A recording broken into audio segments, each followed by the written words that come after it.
EJ 363번째 시간 시작하겠습니다. 오늘 초대 손님은 15년 전 국민을 울렸던 느낌표 눈을떠의 효자소년 원정건 씨입니다. 어서 오세요.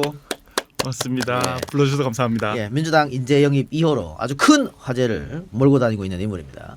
근데 제가 아까 YTN에서도 이야기를 했습니다만 저도 여러 차례 봤어요. 그때도 당연히 봤고 그 네. 이후에도 매년 한 번씩 인터넷에 이렇게 올라와 짤방이 올라오면 네. 아, 이 친구는 요즘 뭐 하고 살까 이렇게 건실한 청년으로 자랐겠지 뭐 이런 생각을 혼자 하곤 했었거든요. 네. 근데 이렇게 민주당 인재 영입 2호로 짜잔 나타나서 굉장히 내가 뭐 도움 준 것도 없고 하나도 없습니다만 굉장히 뿌듯했습니다. 자, EJ 청취자 여러분께 인사 한마디 해주시죠. 이제 청취자 여러분 안녕하십니까? 저는 이번에 민주당 인재영입 2호로 이제 정치에 발을 들이게 된 원종건이라고 하고요. 아직 채 정치인으로서 일주일이 되지 않았습니다. 오늘 6일째고요. 그래서 앞으로 많은 분들께서 좀 알려주시고 그것도 가르쳐주시고 그렇게 해서 저의 정치 인생을 함께 만들어 가셨으면 좋겠습니다. 아이고 고맙습니다. 첫 TV 출연할 때가 몇 살이었죠? 13살에서 14살 넘어갈 때 야. 겨울이었습니다. 네. 초등학교에서 이제 중학교 넘어갈 네, 때였나요? 맞습니다. 예. 지금은 28. 네, 그렇죠. 93년대. 네. 아 좋다. 예.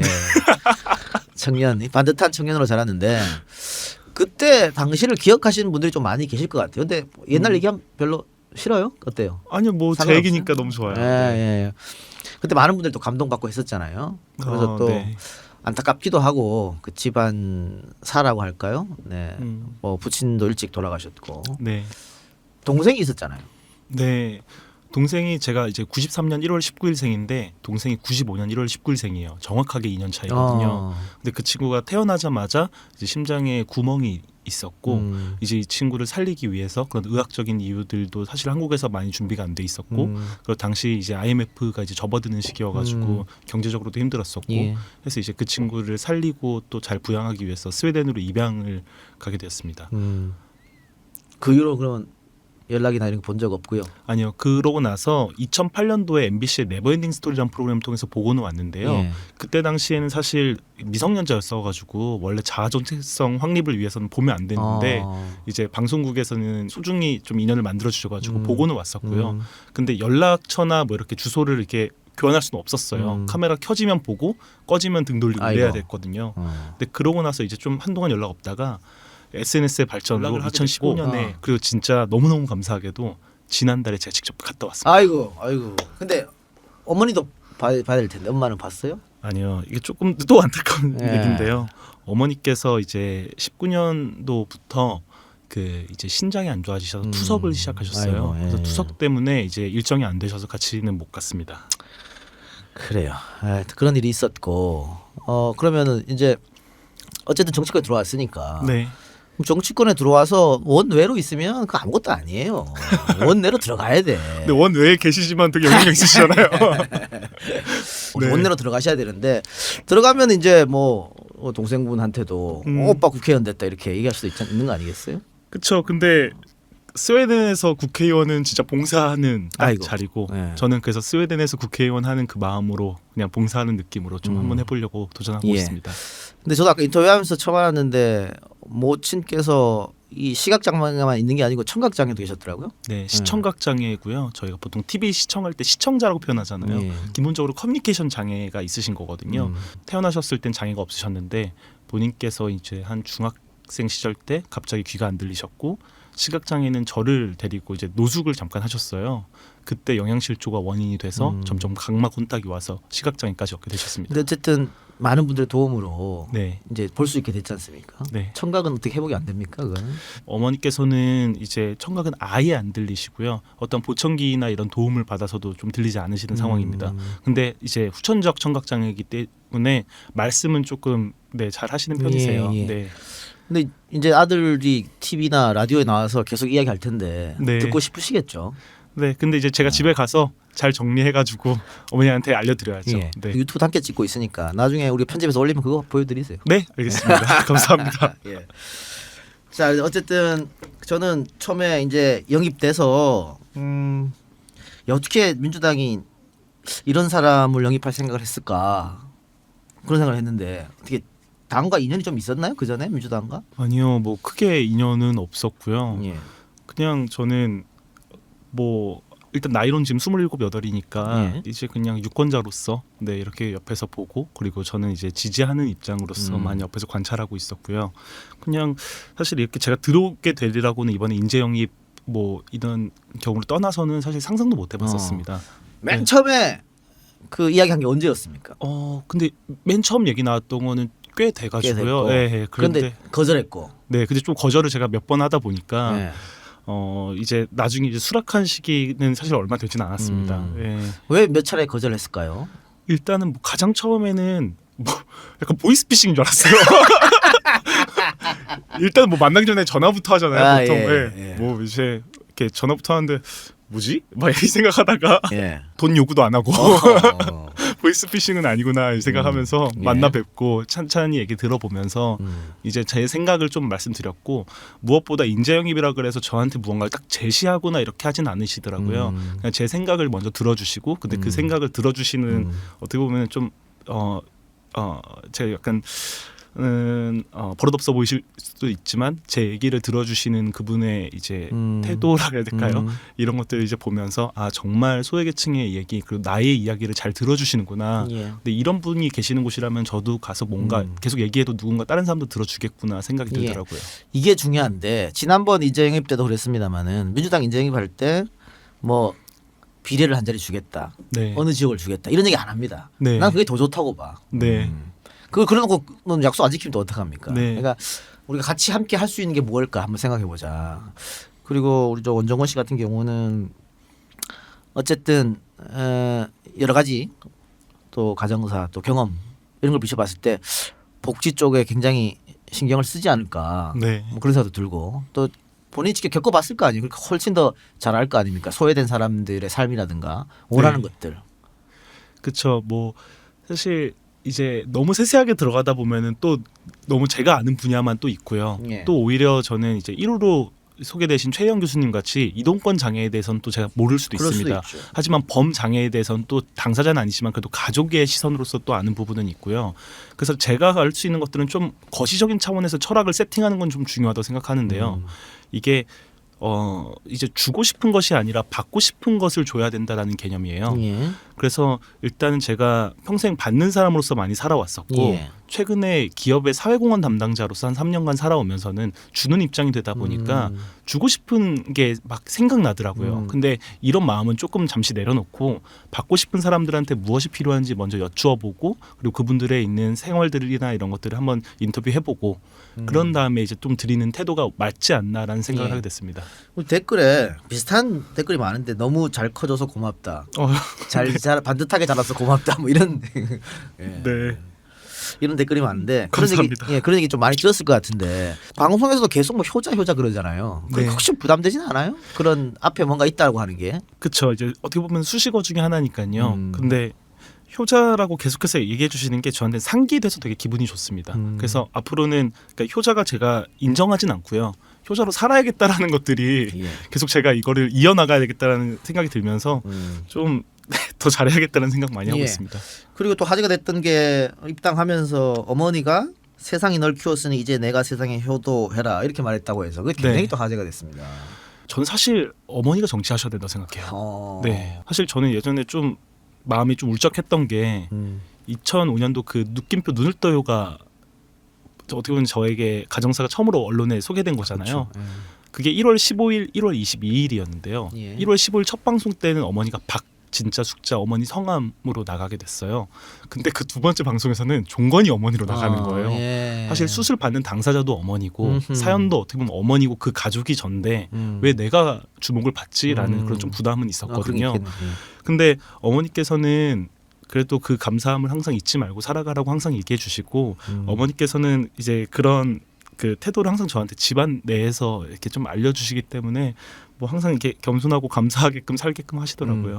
어쨌든 당에서 연락 왔을 때 본인이 여러 저런 뭐 생각이 들었겠죠. 고사를 했고 어머니한테 이런 얘기가 있었다고 알린 건 언제예요? 그러면 고사 몇 번 고사하고 난 뒤에 이렇게 알렸어요? 아니요, 처음부터 말씀을 드렸었고요. 예. 근데 이렇게 앉아보라고 얘기하시더니 예. 전 어머니랑 수화로 얘기하지 않고 이게 구화로 얘기하거든요. 구화 입 모양? 입 모양으로 얘기하기도 하고 좀 말이 어려운 어휘나 이런 것들이 있으면은 손바닥에 쓰거나 종이에 예. 쓰기도 하고 필담으로 나누기도 예. 하고요.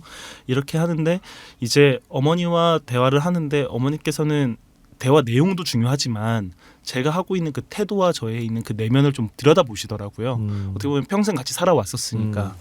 근데 어머니께서는 그 안에 진정성을 보시고 한번 도전해봐도 괜찮겠다라고 생각하셨나 봐요. 그럼 굉장히 우군이 돼줬네요. 네. 갈등할 때 첫 번째 우군이자 마지막 우군이 되실 것 같습니다.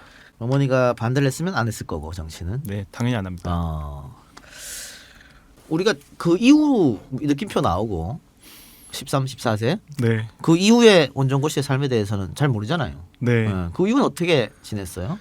뭐 중학교 3년은 그냥 평범하게 또 잘 지냈고요. 무엇보다 가장 달라진 점은 방과 후 시간이 생겼었습니다. 예. 초등학교 6년 동안에는 방과 후 시간이 많이 없었거든요. 학교 끝나면 집에 가서 어머니 눈이 돼야 됐고 귀가 돼야 됐는데 안 보이시니까 이제는 눈이 보이시니까 이제 집밖 생활이 좀 자유로워지세요. 그래서 이제 저는 이제 학교 끝나고 친구들이랑 이제 뭐 볼도 차고 그리고 이제 뭐 PC방도 다니고 동네가 이제 사당동이다 보니까 이 산만 살짝만 넘어가면 바로 현충원이에요. 예. 근데 거기에 막 가재도 살고 자라도 살고 이래가지고 그래서 막 그런 거 잡으러 다니고 막 이렇게 살았었습니다. 동작구 사당동. 네. 원래 쭉 거기 살았어요? 저희가 4-5살 때부터는 계속 살았습니다. 살았어요. 네. 예. 나경원 지었고. 맞습니다. 동작 그립니다. 그림이 될 것 같은데. 그래요. 대학 생활도 그럼 평범하게. 네, 근데 고등학교는 제가 실업계를 자원해서 갔었어요. 예. 근데 중학교 3년을 지내 보니까 이제 고등학교 3년을 또 마주하게 되잖아요. 예. 근데 이렇게 3년 지나다가는 제가 그 3년 뒤에 대학을 가든지 누군가는 사회로 진출하든지 할 텐데 그렇겠죠. 저는 그것보다 최우선적으로 드는 생각이 성인이 되면 기초생활수급자가 박탈되고 저는 부양 의무자가 되고 어머니는 피부양자가 된다. 근데 이런 식으로 3년 지내다가는 나는 아무 기술 없이 갑자기 성인이 되면은 나는 어떻게 살 건가라는 고민이 생기더라고요. 그러니까 보통의 10대들은 고민하지 않을 고민을 네. 했었네요. 근데 사실 그때가 조금 더 첫 번째로 복지가 아쉬웠던 부분이었어요. 저는 사실 대학교를 가고 싶었던 사람이었는데 저는 일부러 실업계 고교를 자원해서 갔던 거거든요. 근데 실업계 고등학교 2학년쯤에 어떤 사회복지사 선생님께서 저한테 알려주시는 거예요. 대학교를 진학하면 기초생활 이렇게 보호되는 그 기간이 자동 연장된다. 근데 저는 그걸 모르고 몰랐군요. 네. 일부러 집에서는 5분 걸리는 인문계 고등학교가 있었는데 저는 집에서 1시간 반 걸리는 실업계 고등학교에 자원해서 갔고 그러니까 제도가 있어도 이거를 활용하지 못하는 모르는 분들이 상당히 모르는 분이 많다는 많죠. 거죠. 예. 이게 근데 솔직히 진짜 현실이라서 저는 만약에 제가 나중에 복지에 대한 뭔가 관여를 하게 된다면 진짜 복지가 수혜계층들이 찾아 먹어야 돼요. 예. 이게 정말 영민하게 먹어야 되는데 그래서 진짜 찾아가는 복지를 한번 만들어 보고 싶은 욕심은 있습니다. 예. 그래서 학교 학장생활 마무리해 주세요. 그래서 네, 그렇게 해서 이제 나중에 재수하는 시간을 1년 거치고 이제 경희대학교 언론정보학과에 진학하게 됐고요. 그리고 그 이후에 이제 뭐 평범하게 학교를 한 5년 정도 다니다가 휴학 2번 하고 그 이후에 이제 이베이코리아라는 회사로 이제 진출하게 돼서 거기서 사회공헌 팀에서 일을 하면서 이제 한 3년 정도 됐고 그리고 지금 이동형 TV에 출연하는 예. 영광까지 네, 이어지게 됐습니다. 휴학은 왜 했어요? 2번이나? 휴학 2번은 한 번은 이제 인턴을 했었고요. 둘 다 인턴인데요. 첫 번째 인턴은 다음이라는 회사 지금 카카오로 합병된 예. 거기에 사회공헌 팀에서 인턴을 했었고 그때는 영리 기업에서 비영리 업무를 한 거거든요. 예. 근데 반대로도 해보고 싶은 거예요. 비영리 재단에서 영리 업무를 할 수도 있겠구나 생각이 들어서 예. 아산나눔재단이라는 예. 곳에서 스타트업 지원하는 업무를 했었습니다. 그리고 마지막 세 번째로 인턴했던 곳이 지금 제가 일하고 있었던 이베이코리아. 외국계 회사가 한국에서 어떤 사회공헌을 하고 있을까 궁금해서 이베이코리아에서 사회공헌팀 업무에 인턴을 또 했었습니다. 인턴을 갔다가 정직원이 됐고. 네. 예. 지금 원정구 씨 이야기를 들어보니까 내가 살아온 삶이 좀 부끄럽네요. 왜 그러세요? 술만 먹고 연애하고 학교 생활 보냈거든. 저도 술도 먹고 연애했습니다. 그 혹시 여자친구 만나고 갈 때 엄마도 한번 보여주고 했어요? 나 이런 사람 만나 이렇게? 네, 그럼요. 뭐 기회가 되면은 그리고 또 양쪽 의사가 다 중요하잖아요. 그렇죠. 예. 여자친구 입장에서 부담스러울 수도 있고 어머니 입장에서도 좀 기피하실 수도 있는데 다 괜찮았을 때는 뭐 만났던 적도 있고요. 그 대학교 가서 뭐 중고등학교 친구들은 원정권이 누군지 알 수도 있을 텐데 대학교 갔을 때는 시간도 많이 흘렀고 네. 또 전국 각지에서 모여드니까 원정권은 그냥 원정권이지 과거에 그 소년이라고 생각 못할 수도 있을 것 같은데. 그쵸. 첫 인상은 당연히 모를 수 있고요. 근데 이 작가님께서 아까 얘기하셨듯이 잊을만 하면 그 짤방이 올라오고 아이고 잊을만 하면 뭔가 어디 커뮤니티에 뭐가 올라오고 막 이래가지고 네. 친구들이 자연스럽게 알게 되더라고요. 그래서 저도 그냥 겸허하게 네. 받아들이면서 예. 이게 과연 언제까지 날 쫓아다닐 것인가 생각하다가 영원히 갈 것 같은데 이제는 뭐 또 대한민국 사람 다시 한번 다 알게 됐잖아. 네. 인재 영입 2호로 이렇게 되면서 네, 그렇죠? 네. 예. 아까 제가 라디오에서 클럽도 다니냐 물었는데 다닌다고. 네, 그럼요. 그럼 보통 클럽 가면 친구들이랑 맥주 한잔 하면서 이런저런 얘기하는 거예요? 춤도 좀 추고 스트레스도 풀고? 네, 저는 맥주보단 진을 더 좋아하는데요. 음. 근데 뭐 일단은 집안 내에서는 이제 음악 프로그램 잘 안 보기 때문에 어머니께서 좀 부러워하실 수도 있을까봐. 네, 그래서 저는 집안에서는 이어폰도 꼽지 않아요. 네, 그런데 이제 집 바깥에 나가면 이제 어머니가 안 계신 그 상황에서는 이제 좀 친구들과 어울리면서 음악도 좀 크게 나오고 술도 좀 마시고 그럴 수 있는 시간을 보낼 수 있는 곳이 레드벨벳도 클럽이니까. 쿨하면서요. 네.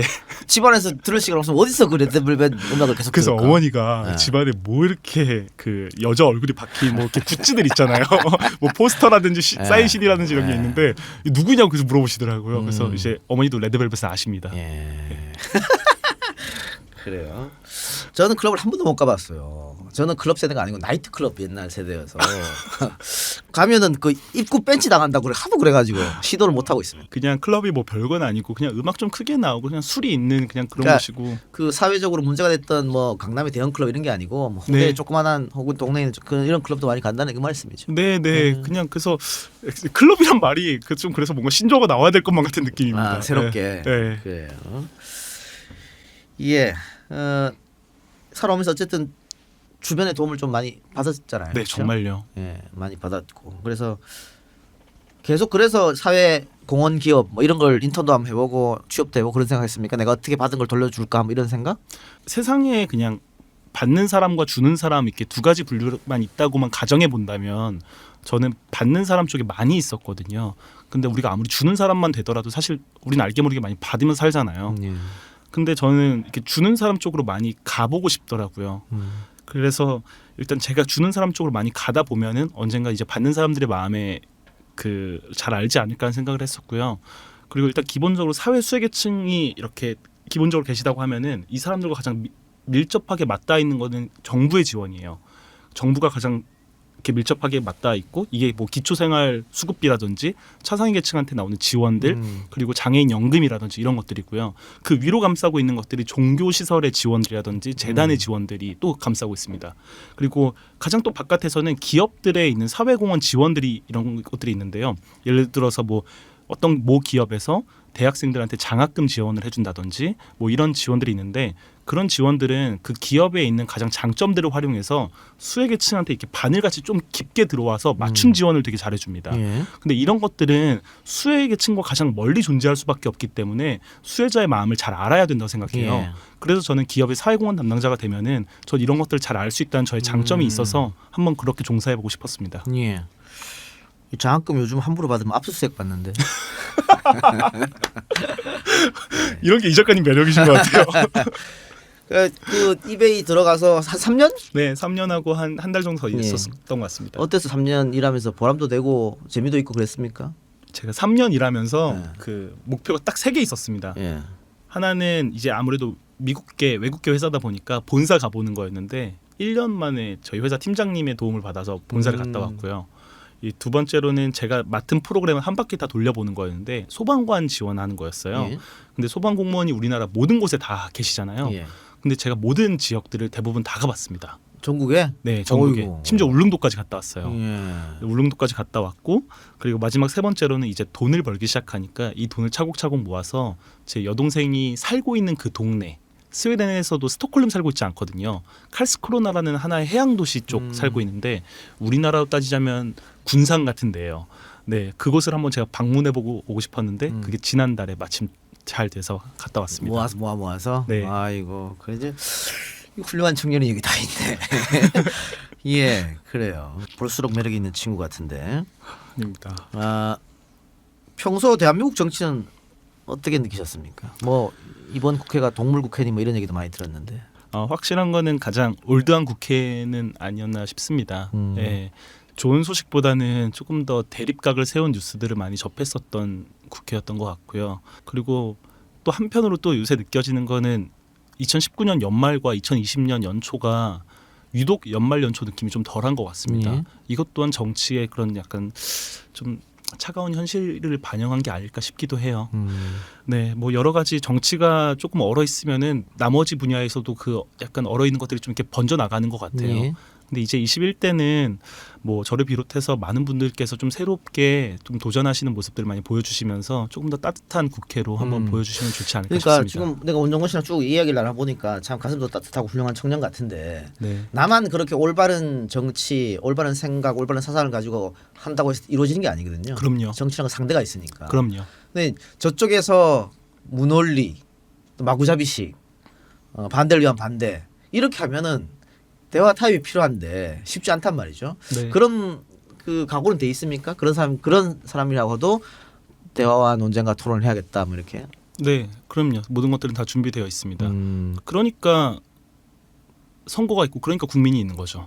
네. 그러니까 그런 부분들은 어떻게 보면 국회의원들은 인원이 국민 대비해서는 정말 소수의 인원들인데 그런 분들이 여러 가지 다양성들이 다 종합되어 있는 게 국회 대표에서 이렇게 존재해야 된다 생각하고요. 예. 그런 부분들을 빼곡히 채워주시는 게 국민분들이고 국민분들이 어떤 선거로 어떤 투표를 해주시냐에 따라서 그런 부분들을 대표할 수 있는 분들이 많이 들어올 수 있는 게 국회잖아요. 그래서 사실 국민분들의 선택이 제일 중요하다고 생각합니다. 근데 지금 이야기를 쭉 들어보니까 지금까지 했던 공익 활동이나 봉사 활동 또 여러 가지 생각들 종합해 보면 정치에 대한 생각을 한 번쯤 해봤을 것 같은데. 네, 그냥 이렇게 생각은 해보죠.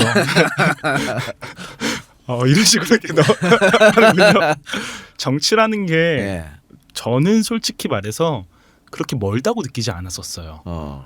근데 정치에서 어떠한 그 선택과 어떠한 판단을 내리냐에 따라서 너무 사는 게 달라졌거든요. 예. 하다못해 2005년도 느낌표 눈을 떠 나왔을 때 그 해가 당시에 그 이제 열린우리당 시절이었던 것 같은데 그때 민병두 국회의원님이 뭐 이렇게 그 당시 해를 각막기증 해로 선포하자고 해가지고 뭐 당시에 뭐 이제 여야를 막론하고 많은 분들이 국회의원분들이 직접 그 장기기증 서약도 해주셨고 당시에 뭐 이명박 서울시장 그리고 또 당시에 보건복지부 장관이셨던 김근태 장관님 뭐 이런 분들이 다 함께 오셔서 그 선포식을 같이 진행했었고 아마 당시가 되게 최고로 높았던 장기기증 서약을 했던 해로 기억하고 있습니다. 그래서 뭐 정말 진짜 제 삶에서 오히려 그런 분들을 많이 뵙고 또 그런 분들이 실제로 이렇게 선언해 주시고 나서 주시면서 정말 삶이 많이 바뀌는 것들을 느꼈었습니다. 그래요. 이해찬 대표는 언제 만나봤습니까? 뭐 얼마 안 됐습니다. 뵌지는. 네. 이해찬 대표님은 뵀는데 오히려 저는 막 이렇게 저랑은 나이 차이가 꽤 많이 나시는 분이잖아요. 그래서 우리 또 당 대표님이시기도 하고 이래서 되게 좀 공손하고 또 이렇게 뵀는데 오히려 본인의 정치에 있어서의 처음 시작했을 때 마음들, 네 이런 것들을 좀 알려주시면서 오히려 저한테 긴장 푸시라고 하시더라고요. 그리고 이제 정치라는 것들이 뭐 당연히 뭐 별거지만 이제 너무 이제 부담 덜어주시려고 별거 아니니까 그냥 편안하게 하면서 대신 끈기 있게 하고 그렇게 해서 미래를 계속해서 한 발 한 발 나아가라고 말씀 주시더라고요. 예. 네. 근데 중요한 거는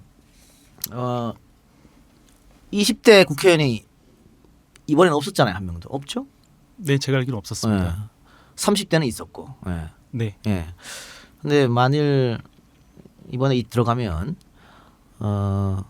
젊은 정치인이 조금 여든 야든 많았으면 좋겠다 이런 생각이 드는데 네.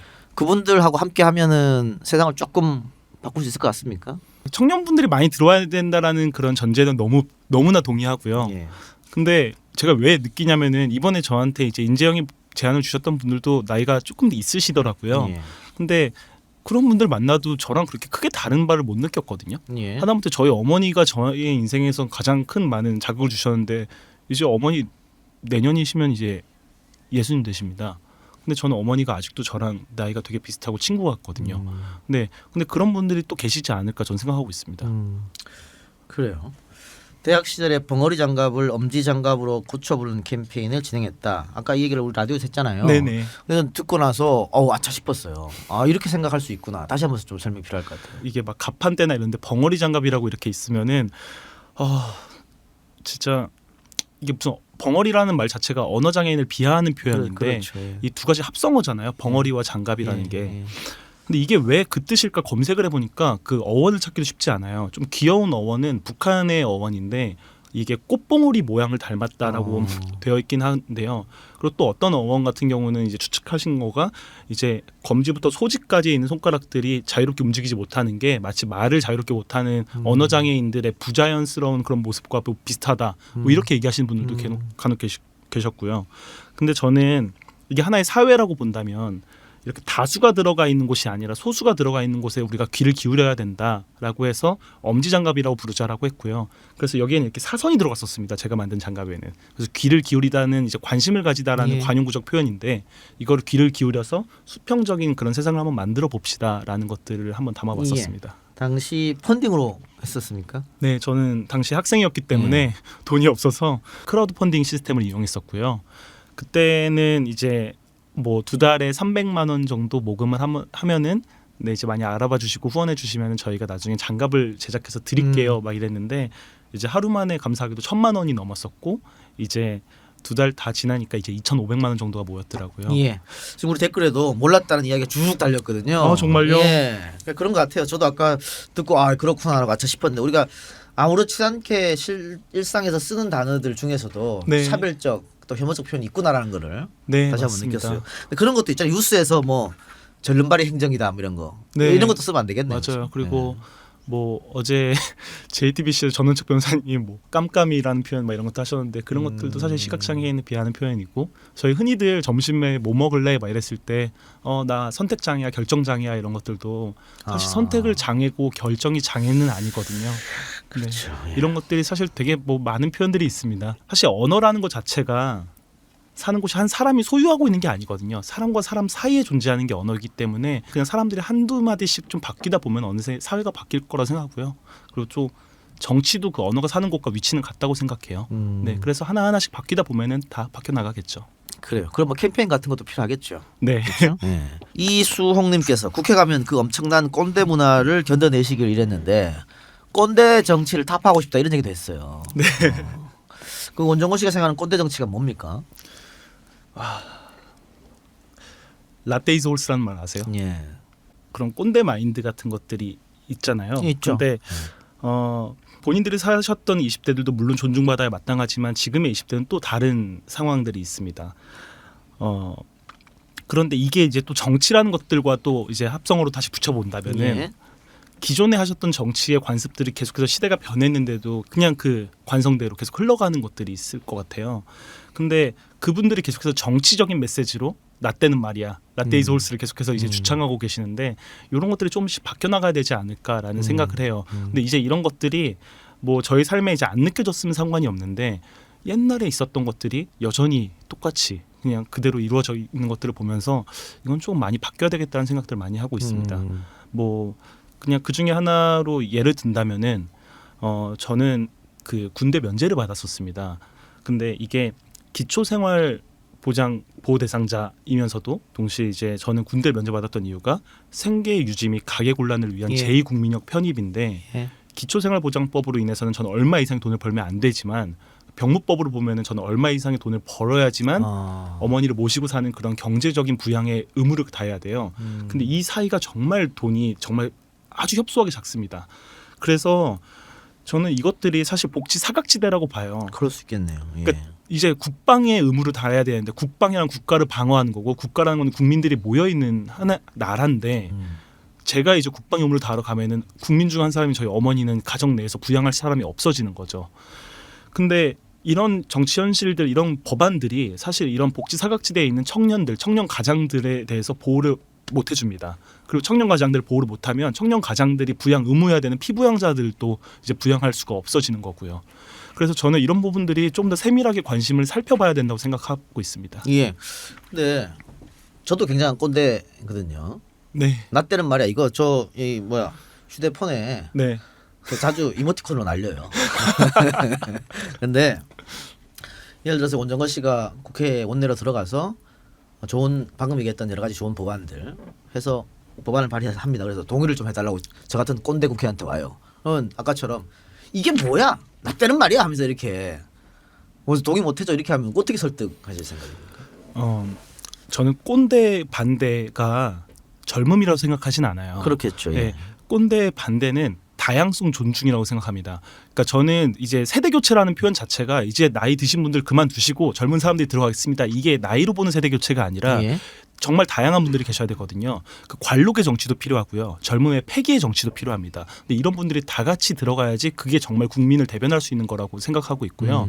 근데 이제 제가 들어가는 거는 우리 세대 기존의 정치들은 사실 저 같은 사람들이 많이 못 들어갔었기 때문에 아마 정치권 전반적으로 새롭게 이제 좀 낯설게 느껴지실 수도 있을 것 같아요. 그리고 국민분들이 느끼기에도 낯설게 느껴질 수 있을 것 같고요. 근데 이런 부분들이 좀 더 많이 이렇게 주류층처럼 들어가 줘야지만 그분들이 젊음에 대해서들 무시하지 않고 나 때는 말이야라는 것들에 대해서 좀 내려놓고 다양성 존중하고 나의 생각은 이래, 너의 생각은 어떻니? 그런 다양성을 받아들이는 마음이 더 중요할 거라 생각합니다.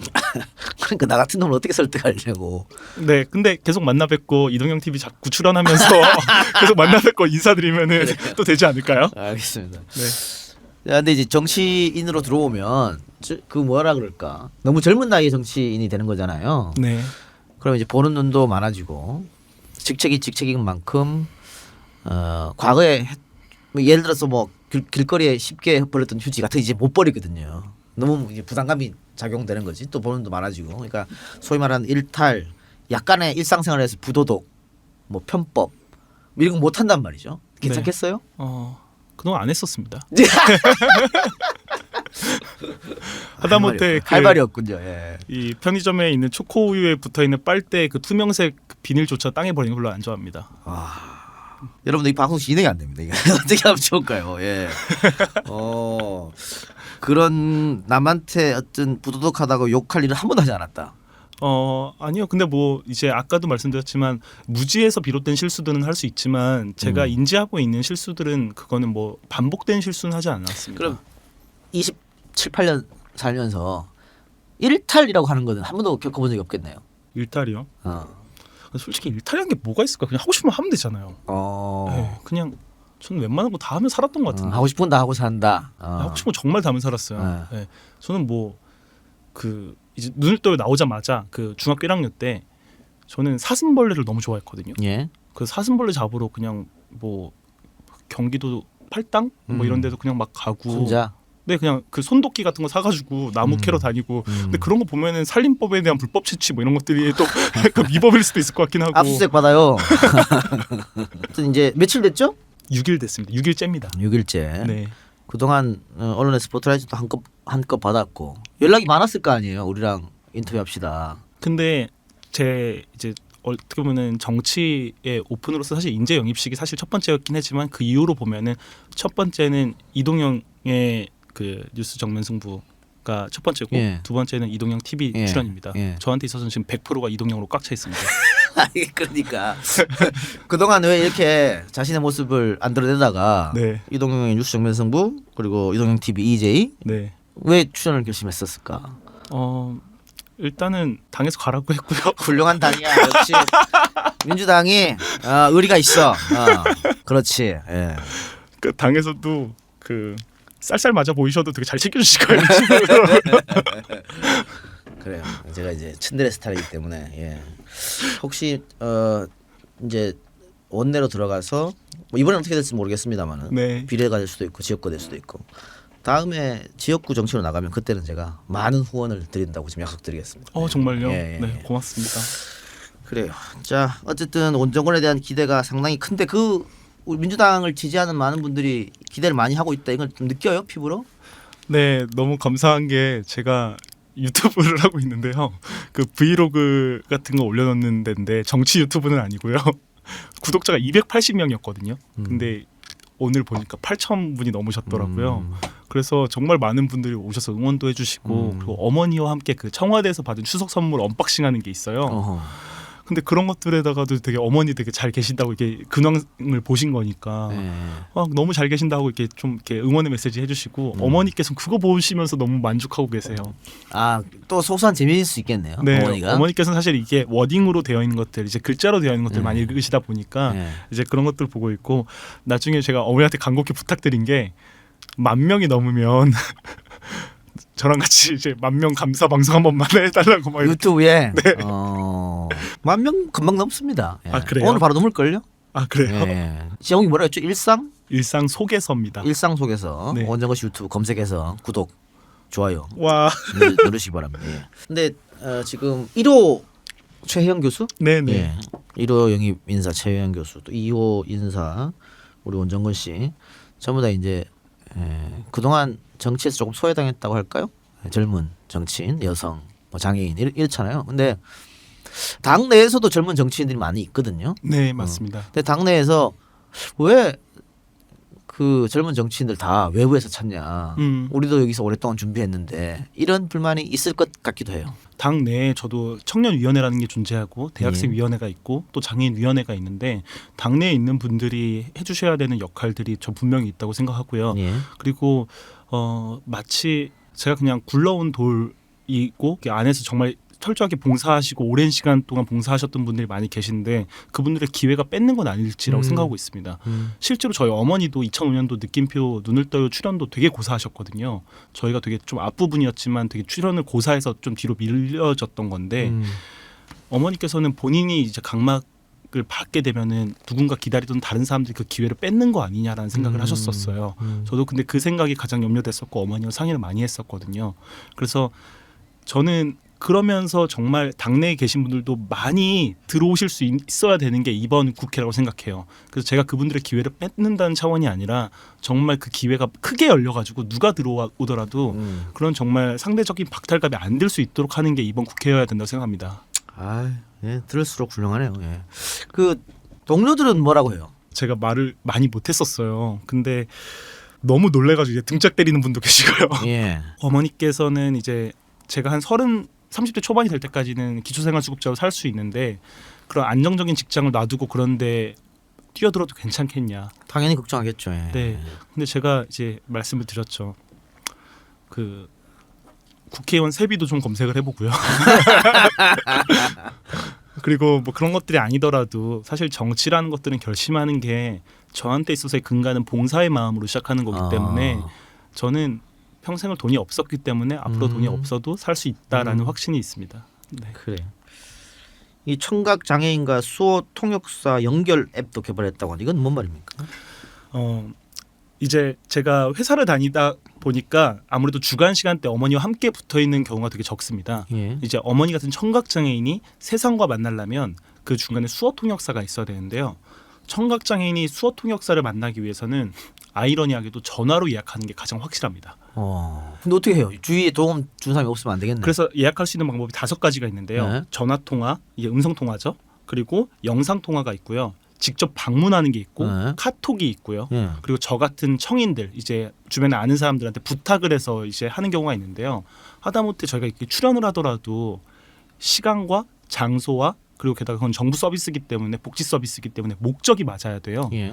이 3가지가 커뮤니케이션 장애를 겪은 사람들이 다 맞추면서 만나기가 되게 쉽지 않습니다. 제가 동작구에 살고 있는데 서초구로 갈 경우에 동작구에 있는 수어통역센터에서 불러야 되는지 서초구의 수어통역센터에서 불러야 되는지도 명확치 않고요. 이게 만약에 단위가 길어져서 대구에 있는 분이 서울로 오게 된다면 이것도 조금 연락처를 찾기 쉽지 않고요. 그리고 예를 들어서 제가 동작구 살고 있는데 강남구 차병원에 있는 산부인과의 진료를 받으러 가는데 산부인과 진료에 만약에 남자 수어통역사가 왔어요. 근데 이런 복지 서비스의 디테일이 되게 떨어져서 이런 것들을 통합할 수 있는 망을 한번 만들어보면 어떨까라는 생각을 해서 이제 귀를 영어로 뜻하는 이어, 사람과 사람을 이어주다 해서 이어 프로젝트라는 것들을 개발을 했었습니다. 근데 이거는 학생인 신분으로서 돈 없고 그리고 이제 직장 다니면서 하는 그런 설리번이라는 친구들과 함께 했었기 때문에 일단은 좀 진행을 하다가 이제 데모 버전만 나왔고 실행에 옮기지 못했습니다. 아유, 좋네요. 오늘 이런 것도 국회 들어가서 하시기 바랍니다. 네, 고맙습니다.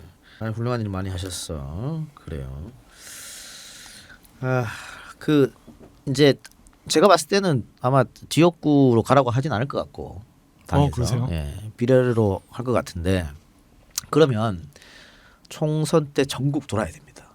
다른 후보들을 지원해 줘야 돼요. 저는 이미 소방 때문에 한 바퀴를 돌아봤는데 제가 지난 총선 때 해봤는데 쉽지 않더라고요. 체력적으로 그러셨어요? 너무 어려워요. 예. 아마 유세단이 만들어질 겁니다. 그렇다고 네. 전국을 다 돌면서 우리 후보 뽑아달라고 목이 터져라 이제 외쳐야 되는 거거든요. 네. 쉽지는 않을 거예요. 그게. 그래도 어쨌든 그렇게 해서 지금 민주당에 들어왔으니까 민주당이 압도적 승리를 해야지만이 원정호 씨가 꿈꾸는 또 새로운 미래, 새로운 세계가 또 열릴 거 아니겠어요? 네. 하여튼 그렇게 되면 열심히 뛰어주시기 바랍니다. 예. 네. 수호도 열심히 배우겠습니다. 예. 원정호 씨 믿고 저는 이번엔 놀고. 아니요, 끝까지 도와주셔야죠. 그리고 제가 지역구 나가게 되면 한번 와서 도와주세요. 알겠습니다. 예, 도와드릴게요. 나경원? 네, 도와드리도록 하겠습니다. 그래요. 네. 예, 또 안 한 말 있어요? 하고 싶은 말 있습니까? 하고 싶은 말이요. 예. 확실한 거는 이번에 정치가 많이 바뀔 거라는 거는 확실합니다. 예. 일단은 제 이야기를 들어주셨다라는 그 민주당 차원적인 태도 자체가 정말 많이 바뀔 거라는 게 있으니까 민주당을 많이 지원해 주시고 지지해 주셨으면 좋겠습니다. 그리고 무엇보다 저는 이제 정치인으로서 살아간 게 오늘로 6일째거든요. 제가 앞으로 정치인으로 살아온 인생보다 살아갈 인생이 훨씬 많습니다. 그렇죠. 예. 혹시라도 제가 조금이라도 변하거나 잘못된다면 정말 진짜 따끔하게 질책해 주셨으면 좋겠습니다.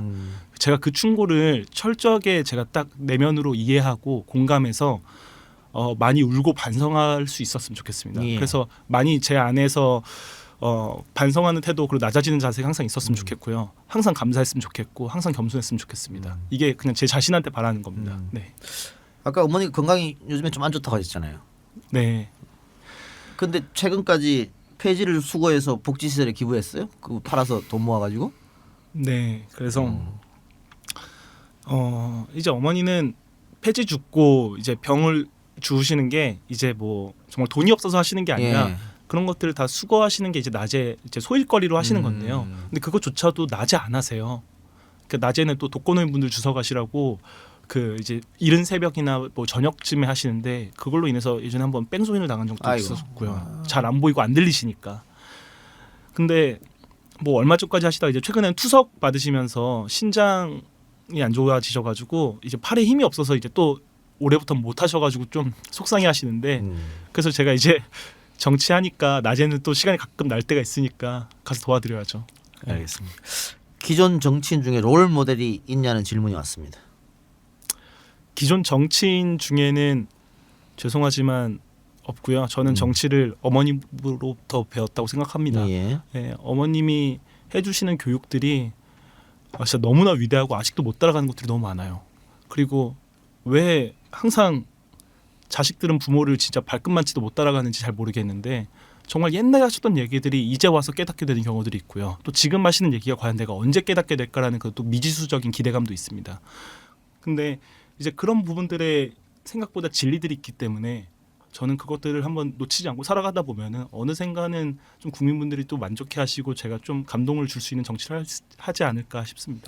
죄송스러운 질문입니다만 혹시 어렸을 때나 중고등학교 때 한 번이라도 우리 가정사에 혹은 엄마에 대한 뭐 원망이나 뭐 분노라든가 그런 거 느낀 적 있어요? 아니요.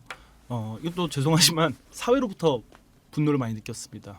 왜 나한테 고등학교에 가도 뭐 대학교에 가도 충분히 우리 가정을 지킬 수 있다는 복지 시스템이 있다는 걸 왜 알려주지 않았지? 그동안 나의 잃어버린 이 선택과 기회들은 어떡하지? 근데 그걸 또 분노한 걸 또 어머니한테 말씀드리다 보면은 그걸로 인해서 너가 받았던 또 새로운 교육이 있고 새로운 시간이 있다. 그 시간이 너 어디 가지 않는다. 엄마가 굉장히 낙천적이시네요. 네, 어머니가 그래서 저는 진짜 계속 얘기하는 건데 어머니가 지금 정치하시겠다고 하면은 저는 제 인재영입 2호 자리를 어머니한테 드리고 싶어요. 네, 진짜 어머니가 정치하셔야 됩니다. 그래요. 알겠습니다. 자, 그럼 마지막으로 우리 EJ 또 이동형 TV 시청자 여러분들께 한 말씀 하세요. 와, 지금 2,300분 계시는데 진짜 저는 이제 갓 태어난 정치 애기인데 이제 이동형 TV에서 이제 출생 신고 막 마친 것 같습니다. 이 앞으로도 EJ 많이 사랑해 주시고 저도 방금 또 구독 눌렀거든요. 네, 저도 앞으로 애청하도록 하겠습니다. 그리고 기회 되시면은 제 유튜브도 한번 구독 눌러주세요. 10,000명 돼야 돼요. 그래서 그래, 예, 네. 예, 알겠습니다. 이제 인터뷰를 여러 군데 많이 하게 되면 시소성 가치가 떨어지니까 네. 됐어, 이제 하지 마, 딴 데 가지 말고 이걸로 끝내는 걸로. 그래, 오늘 고마워요, 수고했어요. 아유, 네, 고맙습니다. 네, 감사합니다. 자, 우리 물러갑니다. 다음 주에 볼게요. 안녕. 안녕.